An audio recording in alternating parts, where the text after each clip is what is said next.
I actually don't have a kufi on. I actually have a crown on, right? They stole the idea from us. We didn't steal it from them. When they arrived amongst our people, they seen people wearing crowns. You understand? It was a standard practice. It's not like that element came into Africa from Arabia. They were wearing turbans, covering their heads, wrapped up from the sand. You know what I'm saying? Only the blacks that lived in the desert had that turban culture. In the forest areas and in the savannah, crowns, right, of various sorts. You'll see it, in fact, if you look at the Olmec heads, right? Those are crowns on the Olmec heads. Those are West African crowns on the Olmec heads. That's so you can go right in so I don't interrupt my brother. The other day, you really impressed me, my brother Larry. Even though I know I should have known you know this already, but can you tell the people a little more about that conversation that you had with the brothers? All right, well, actually they were two Saneter brothers, right? And what we were dealing with is the founding of the three major empires of Western Africa: Ghana, Mali, and Songhai. And they were not tribal in the sense that only one tribe participated or were members of that empire. It was primarily Soninke, Malinke, Mandinka, and Fulas or Fulanis. And because it was so vast and it stretched over time, Western civilization see it as three different emerging empires when it was really just one that went through three different phases. You know what I mean? First it was Ghana, it centered around the gold trade, but it was Ghana. And then the Mandingos rose up, and it was Mali. And then the Soninke rose up, and it was Songhai, until the destruction that came in 1591 at the hands of Morocco. You know, but what the brothers were responding to was the fact that I knew the history, and because we don't talk, like I often observe, we don't really know what each other knows about one another. We just going with that broad sweeping generalization that Africa, and when you do that, you sweep away so much history. You sweep away so much history that it's like a non-starter for conversation. You have to be talking about Pan-Africanism. You have to be talking about non-cultural relevance, because if you start to talk about the actual cultures and civilizations that existed in Africa, right, you're going to spend 1,000 years before you ever get to the concept of Pan-Africanism. You're going to be dealing with individual kingdoms that rose and lived for hundreds of years in total peace and security until some outside influence came in. But as far as the West, where we come from, and Islam that you asked me about earlier, right? We have one of, or matter of fact, the largest group of migratory people on the planet Earth that are primarily based in Africa. That's the Fulani people, the Fula, right? And they were moving between Asia and Africa for the longest time and traded amongst the people. I would like for you, hold up. I would like for you to take us back even further. How did Islam begin to infiltrate into West Africa? Because remember, you was having that conversation with the brother, and he was like amazed that you knew this science, and he agreed with you, brother. He was even adding on to it. So go take us there. It's just trade, right? What I was dealing with the two Saninke brothers were the specific incidences that caused Soni Ali to rebel. You understand? Soni Ali was a Saninke. That's what gave rise to the Songhai Empire. they eclipsed Mali because the Malian rulers had already absorbed so much Islam, but it was the ruling class that were absorbing Islam, the merchant class that was absorbing Islam. The people were not Muslims. Okay? See, understanding that you can have Muslim rulers and the population not be Muslim. You can have Christian rulers and the population not be Christian, right? It depends on how they come to power. Now, Muslims came to power in Western Africa through trade and the influence that comes with trade. When you bring in wealth into an area, right? In traditional African society, you was catering to the king. You understand? So the king was getting hit off lovely, right? If you wanted to set up trade, you had to pay for that. You understand? So the better you did, the better the king did. You understand? Now, we're not going to pretend that you don't have elements of different cultures that are attractive to people in other cultures. You see that people, no matter where you go, if you bring in foreign elements, you'll have people amongst your people that's attracted to the element just because it's different. So you had people attracted to Arab culture, not Islam. See, you have to understand that at one level, Islam is the trading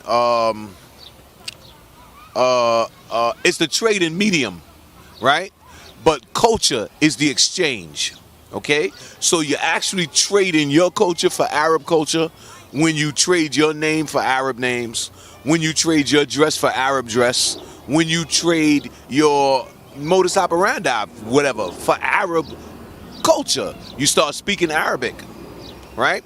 You see a lot of the brothers, they grow their beards and then they dye their beards red. I guess that's an imitation of the Prophet Muhammad, right? But it is an Arab ideal that they espouse to. So now, once this began to cause a rift in the West African kingdoms, it got hostile because you know what happens. Them people over there, you understand?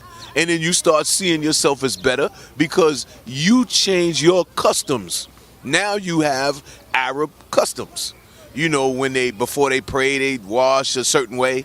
You understand? So now, if you don't wash a certain way, the people who wash a certain way, they looking at you funny. Especially if you standing next to them. And you just came from hunting or something, you might have the remains of something on your hand. You understand what I'm saying to you? The culture is what changed it, right? But trade is how it got there. They did not come into Western Africa to proselytize. There was no intent or intention to spread religion. They were trading because they were dealing with trading empires. Remember, there was gold in abundance. So the gold brought people looking to trade, right? In West Africa, the salt came from the desert, right? Now, I hear brothers talk about that we traded salt for gold or gold for salt, right? They're unaware that salt was mined as well in Africa. You understand? In the Sudan, they mine salt. These were the individuals that come down to us. They call them blue black. You understand? Because they used a dye on their clothes that left a blue tint to their skin, and they were dark. So they came down as blue black, and I believe they were Saneter. You understand? So it was mining going on in West Africa for the longest time. You know what I'm saying? And especially, well, you know, if Mansa Musa was said to be the richest man who ever lived because of gold, you know that there was enormous gold mined in West Africa. They minted coins, okay? They tell you that we traded in cowrie shells, right? In cola nuts. They don't tell you that we minted coins. You understand? With the head of the emperor on it. Let me ask you this. What really caught me, brother, is when you asked the brother, where you from? And he said, Africa. And you looked at him and said, come on, man, stop playing. Where you from? And he said, Africa. You said, come on, man, stop playing, man. Where you from, man? And then he looked at you in the eyes. And then he finally told you where you was at. And then you went on to build with him and said, come on, because you know it ain't no Africa. And he agreed with you. He said that the only reason why they say that is because they over here. Go in a little more on that and really clarify that up for our people. I really know now what Larry is talking about. He knows what he's talking about, family. Listen, you just have to be aware, right, that in a market, okay, in order for people to interact with that market, they have to use names and catchphrases in order to manipulate your attention. What they really trying to get is your attention. They trying to take your attention away from this product and direct it to that product, right? So now if you go for the product name, then you're going to ask for that product, right? They have, you know that they commoditized our ancestors. They made them into damn products, right? So in this environment, in this market economic environment, that's the way that they see everything in terms of categories and labels. They don't necessarily have information and knowledge behind the categories and labels. They just have categories and labels. One of the categories and labels that they have and they stuck on us is African. The other one is Negro, okay? Now, if you look up Negro, they'll tell you about Negroes in America, but then you look up other terms, and this is what causes people confusion. They get people's political agenda mixed with people's religious dogma, mixed with people's social agenda, mixed with the government's statistics. You understand? So now the government is saying Negro for one reason, right? The people who write dictionaries are saying it for an entirely different reason.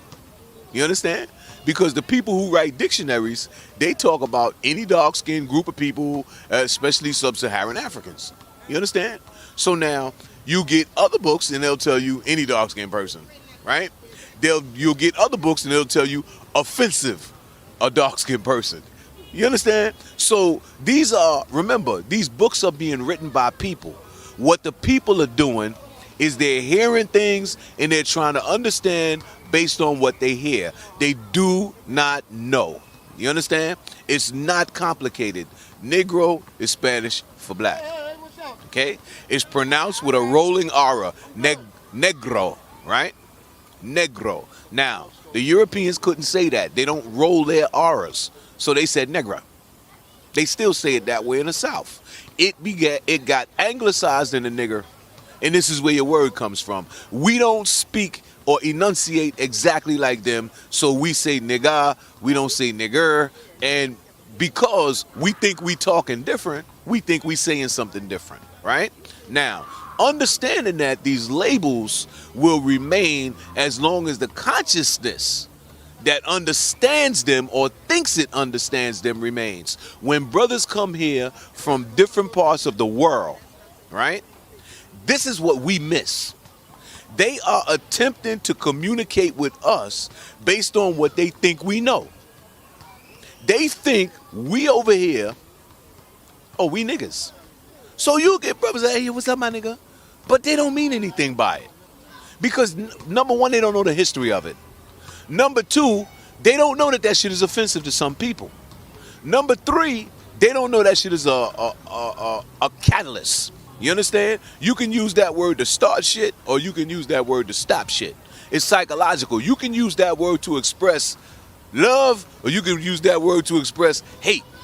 That means that word is psychologically connected to a traumatic event that produced an emotional response. You understand? It's that simple. Now, when you take Africa, remember, psychologically, in this environment, what did they show us about Africans? They in the jungle. Tarzan, white man yell. And the Africans are afraid. The elephants run. He can talk to the animals. You understand? But we live in the jungle.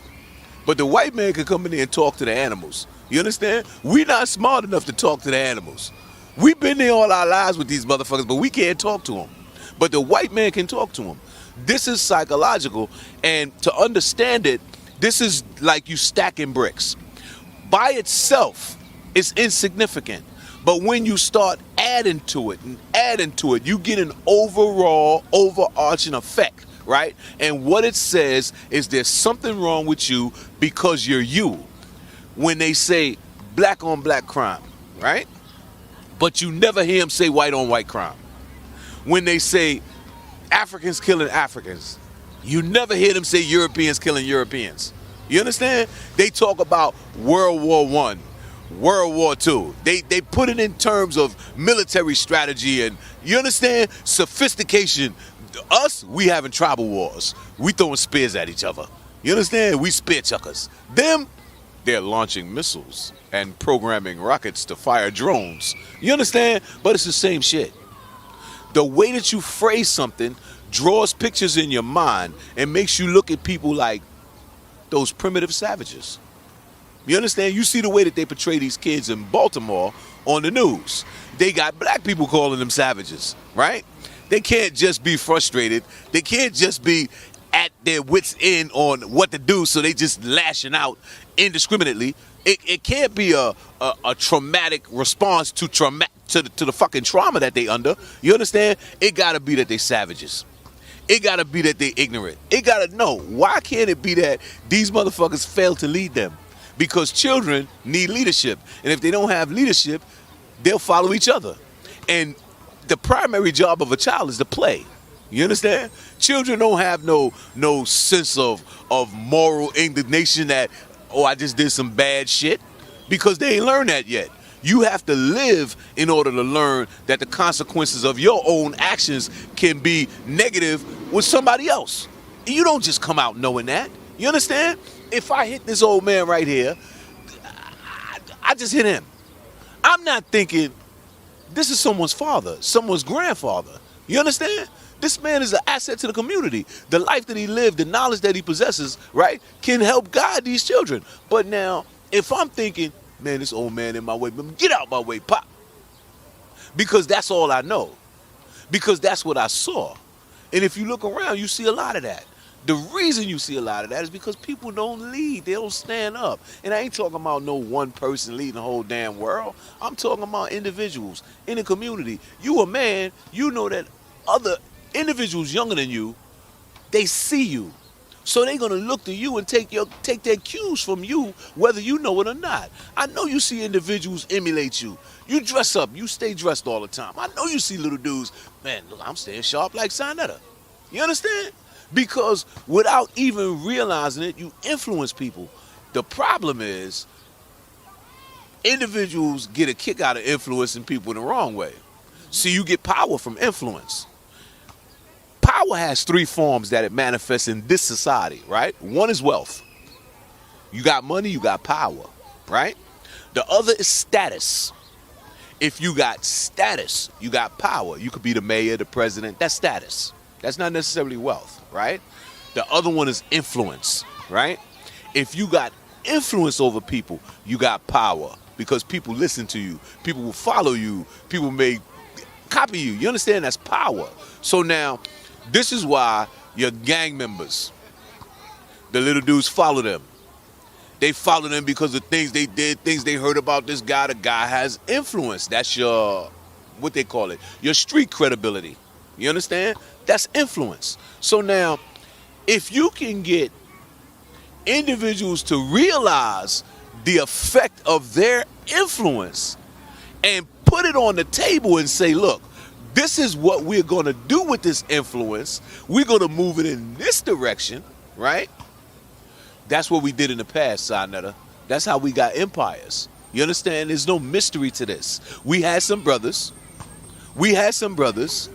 that rose up when something happened, right? Namely cultural superiority, because people got stronger than other people. You understand?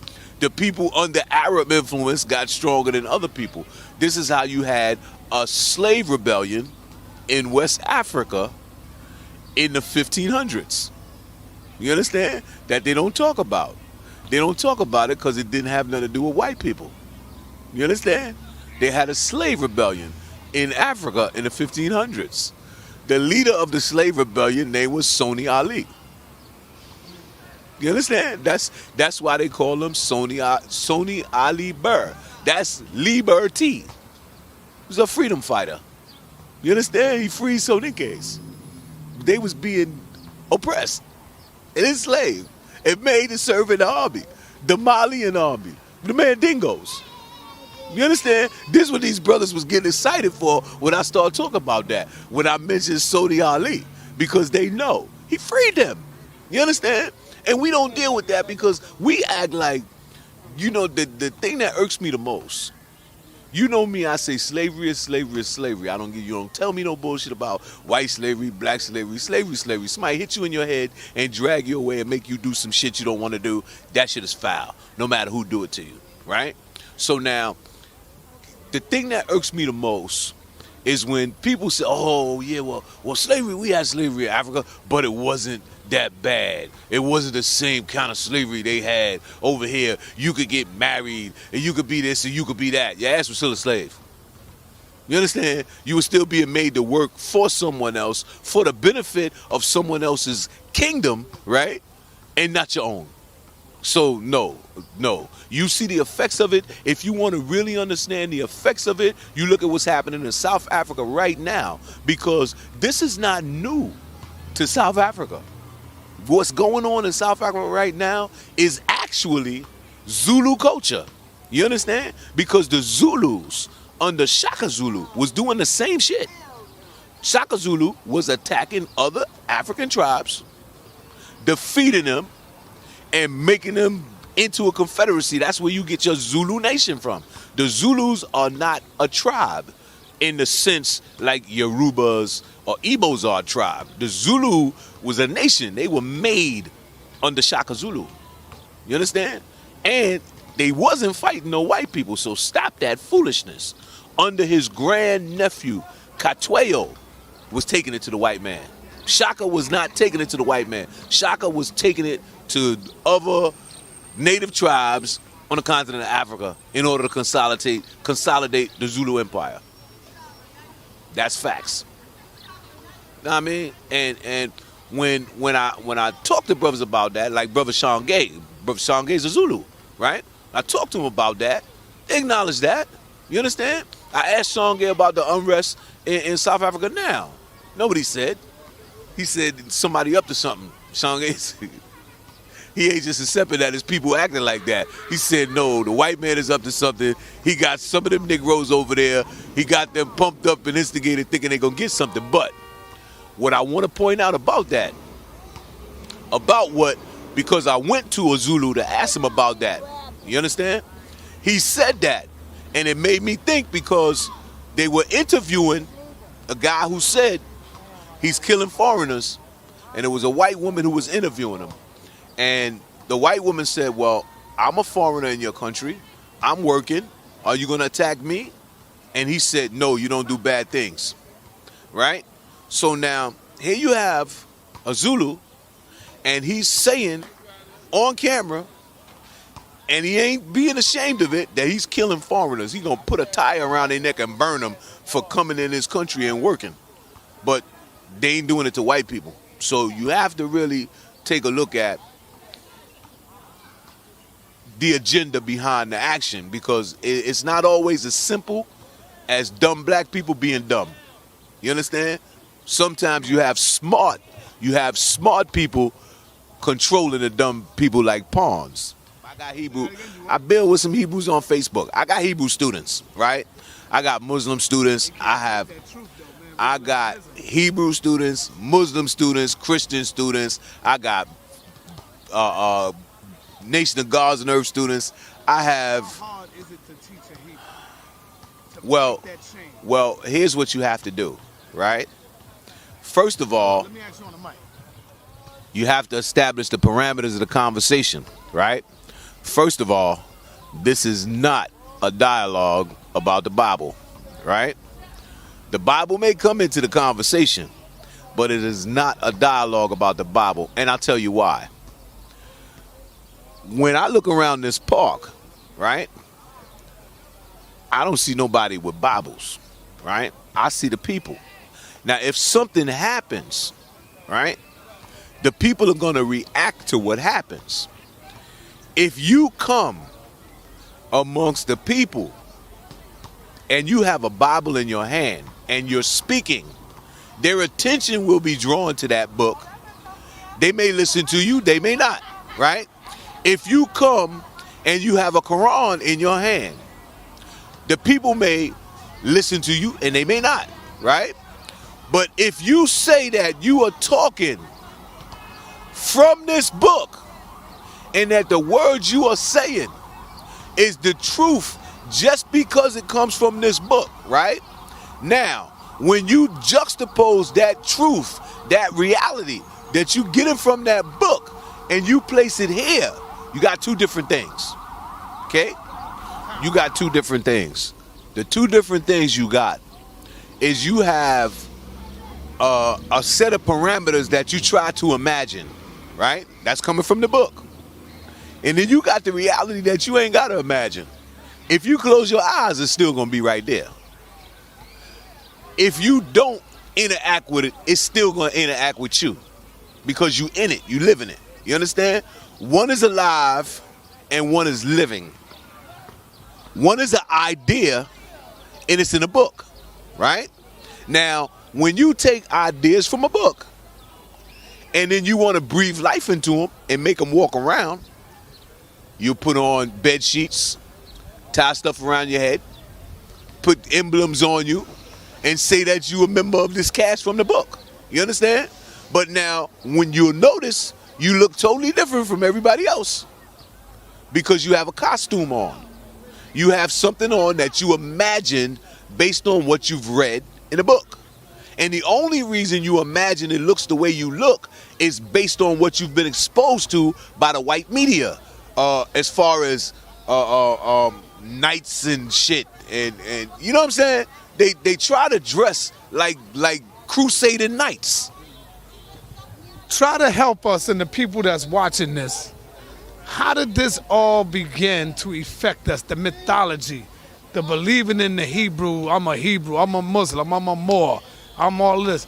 How did this really begin to enter into our culture, brother? Saneter, if you think about it, right? We're in Harlem right now, okay?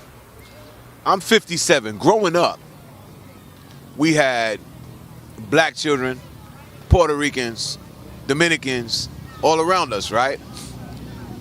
The Dominicans, Puerto Ricans, they speak Spanish, right? Growing up with us, they started losing that Spanish, right? Now, you hear people refer to Spanglish, right? That's Spanish mixed with English, right? You'll hear people that tell you that they're Puerto Rican. They'll tell you when they go to Puerto Rico, the people over there tell them they talk funny, okay? Because you lose it when you don't use it, right? Culture's the same way. When they took us out of our culture, when you don't use it, you lose it, right? So now, when they separated the children from the parents, if you don't use it, you lose it. The children weren't using the culture of their parents. They lost it. As children began to be born to them, they didn't have it to pass. The only thing they had to pass was plantation culture.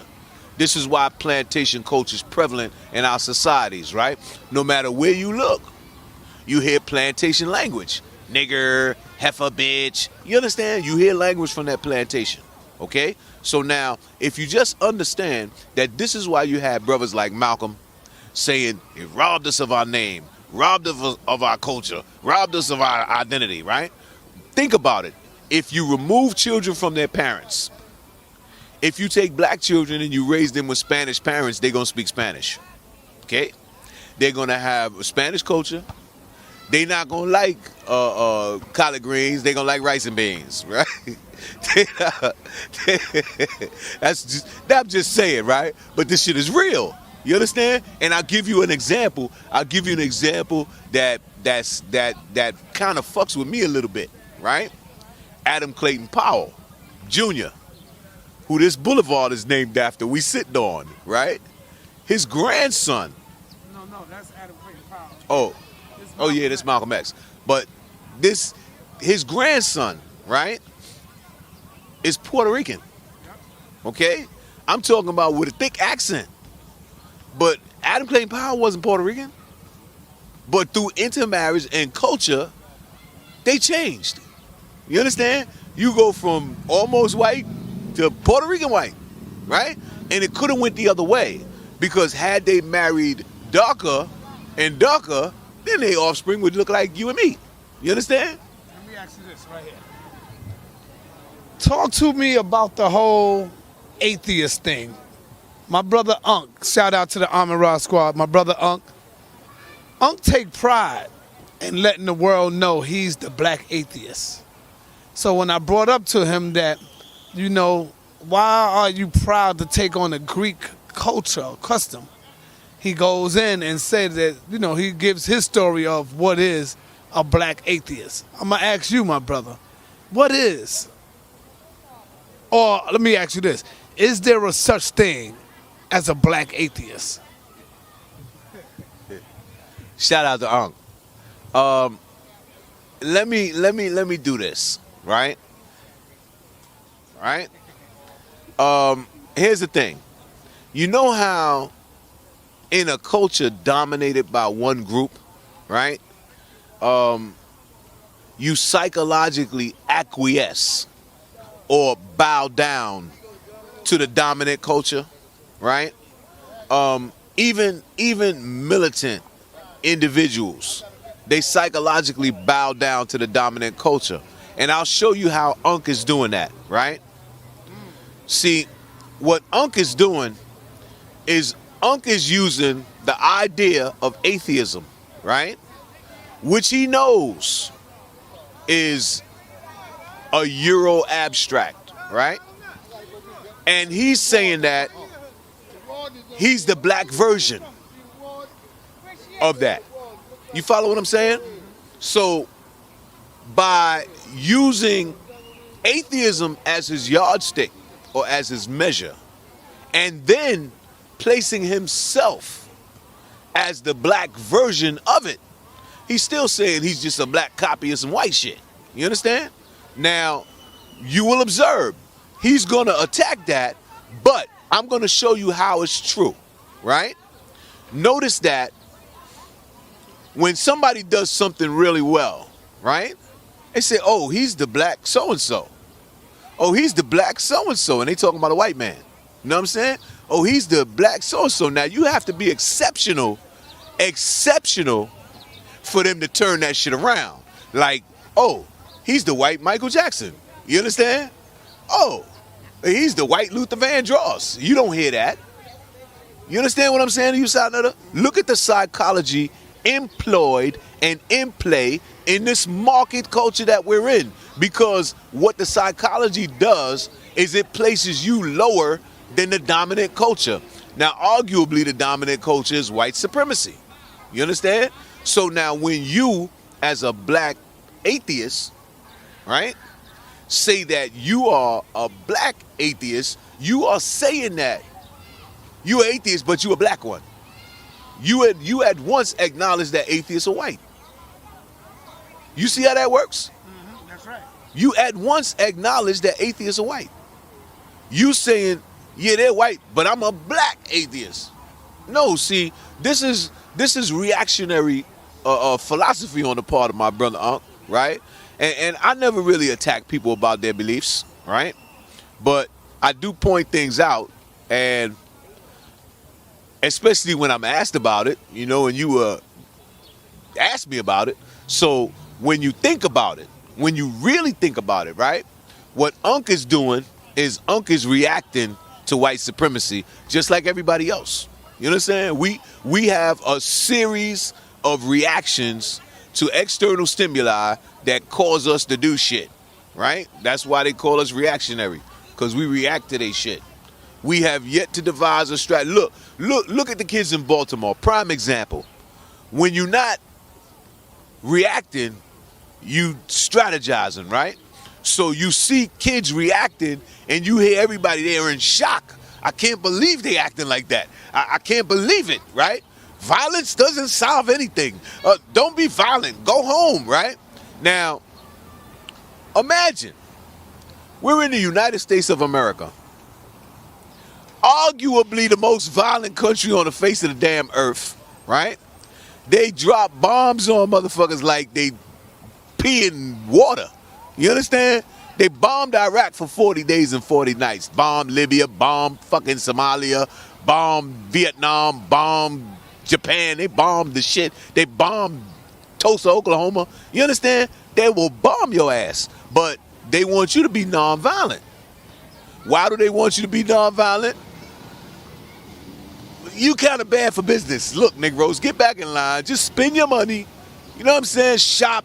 We let you protest. March up and down because there's businesses where you protest. When you get tired of marching, you're going to go into business and spend your money. You know what I'm saying? So we let you march. You can march from here to Washington, D.C. There's businesses from here to Washington, D.C. You're going to get tired. You're going to spend your money. That's good for business. Protesting is good for business. You understand? Because it brings a lot of people into one area and it stimulates the economy. This is a fucking market trick. They march up and down and then spend their money in stores, right? It doesn't do anything because they don't never, and when you tear up the damn stores, that's actually good for business too. You understand? They don't want to hear that, but it's the truth. Why is that good for business? Because they have to rebuild. When you rebuild, now you're using materials, now you're using labor, now you know what I'm saying? It's good for business. They don't want to admit that. Sure.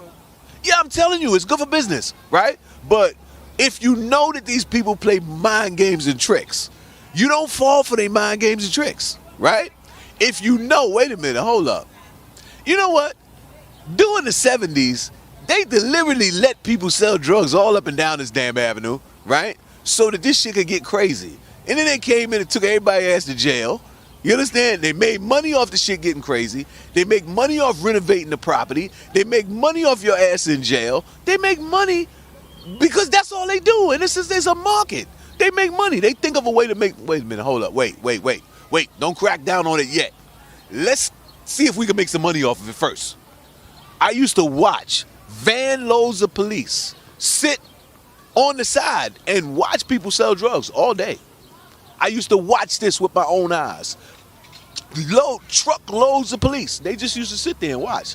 Every now and then they chase you. But they wasn't trying to catch you. You understand? They used to watch.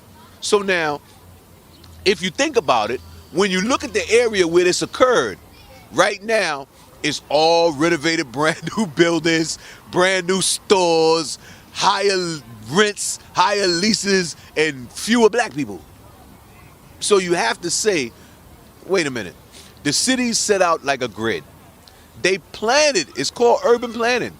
They planned this shit 10 years in advance. Okay, this is going to open up. This is going to be here. We got this lease deal, this lease agreement. These people are going to come in. They're going to build a store here. We're going to give them 10-year tax incentives to come and open up their corporation. You understand? So they planning this shit. So now, if you not aware that things are moving around you because somebody's moving it, you just going along just because you're there. Your mother moved here from the South, so you were born here. Now you raised here, you think this is your community. That's not the case. It's not your community. You don't own shit in it. You ain't doing anything constructive in it as far as you ain't even plant a tree in this motherfucker. You understand?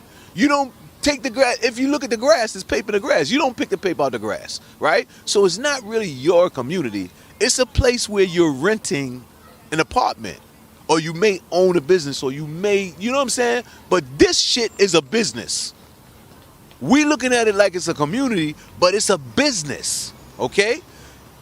People own property here that they rent. That's a business for them. People own stores that they sell shit out of. That's a business for them. They don't necessarily live here. They looking at this place like this is a place they come and invest their money because they can extract resources, right? So now, if we understand that we've been placed in an environment that's not like a real environment, something that developed naturally over time of our own devices, right?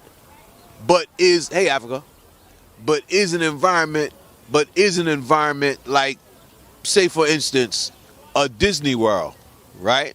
Which is a perfect example because that's like a little city, right? But you know it's made up. You know it's contrived. You know it's full of games and you're supposed to go there to have fun, right? What you don't know is that Harlem is the same way. Harlem is contrived. Harlem is made up. You ain't supposed to go there to have fun. You're supposed to go there to sleep. You understand? Other people come here to work and then they leave. The people who left behind, the quote-unquote residents, right? The residents. Think of them as captive consumers. You understand? They don't have enough money to get out. But if they had enough money to get out, they would get out. This is why you see when people do good, entertainers, they get rich, what they do? They either buy property here or move out. You know what I'm saying? They buy property here and become part of the fixture, or they move out. I ain't throwing no stones at nobody, but I know a couple of entertainers, a couple of rappers, they got a little money, they bought brownstones. You understand? I'm invested in this. This is me. This is where I'm at, right? But at the same time, when they look around them, they don't see a community. You understand? They see their property as investments. I know I ain't calling no names, but I got this personally from somebody. You understand? I ain't throwing them on the spot. Live on 131st Street. All I'm saying is this, right? All I'm saying is this, right? You gotta know, right, that as long as we not in control of this, it's not a black community. All right, let me ask you. How do we begin to deal with the real solution? When the police kill our people, we have become reactors. They know we're going to react to this. This is how they're going to do it. They're going to do this. They're going to do that. We got to be ready for this. But how do we really effectively hurt them without the violence? How do we really do it? Give us some solutions, Brother Larry. There's only one solution, Saneter. This is a market. You understand? If you think of a market like you think of a body, right? A body needs blood. A market needs money. If there's no money flowing through the market, there's no blood flowing through the body gonna die. The market gonna die. You understand? This is why our ancestors used boycott as a strategy. Oh, no money for you. You understand? You're in business. Now, this is what you gotta know. The business has to pay rent, right? If it's a successful business, that means it has employees to pay. It has a payroll that it has to maintain. Whether it's making money or not, it has to pay those employees, right? So if you don't do business with it, those costs start doubling up on that business daily. Every employee gets a hourly wage, right? Whether they doing business or not. So by you not doing business with them, that's how you attack a market. Now, you say, well, entities like the police are controlled by the business sector of the market. It's not the other way around. The police don't control the businesses control the police. The police are there to facilitate business in a market economy. They're only there to make sure people can do business. If the police are not there, people can't do business. Why? Because you can't have all that money in there. I'm coming in and take that. The idea that the police are there stops people from doing more than you know. You understand? It's not that the police catch you. It's the psychology that they pump into your brain from the time you are a child when they have you playing cops and robbers. The damn cops always catch the robbers. You understand? So when they pump this into your brain, remember, they're programming you. And for the individuals who don't think their ass is programmed, I got this little saying from my childhood that stuck in my brain somewhere that I'd like for y'all to remember, right? I pledge allegiance to the flag of the United States of America and to the republic for which it stands, one nation under God, indivisible, with liberty and justice for all. That's the shit they had you saying when you was a kid. You understand? Over and over again. Yeah, they were brainwashing your little ass, right? So now, if you understand that they were programming you, right?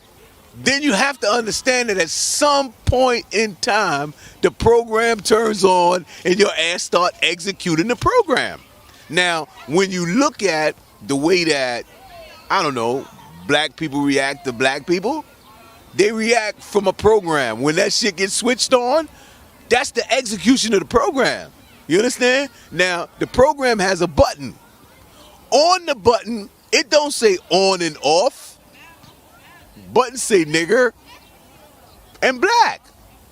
You can push that black button and you get a response like you won't believe. Black Panthers, Black Power, Red, Black, and Creed. You know what I'm saying? You push the nigger button, ain't no telling what you get.